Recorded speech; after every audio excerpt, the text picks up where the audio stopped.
Mobile ଭାତ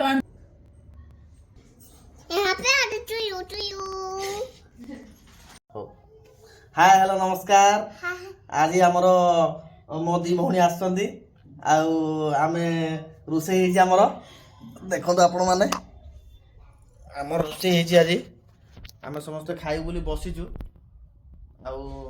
ये हूँ सान भौणी ये ता ऊपर मझिया भौणी मुझे बड़ सबुठू ये मो झील ये मो स्त्री आमर ये खाया रेडी बेसी किसी ना आज आमर चलती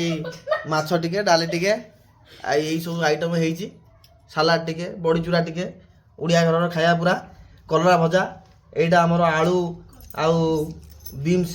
ये सब भजा होती सालाड होती तो चलती आम मैंने खाऊँ आपण मैंने भी खातु भल रुहतु।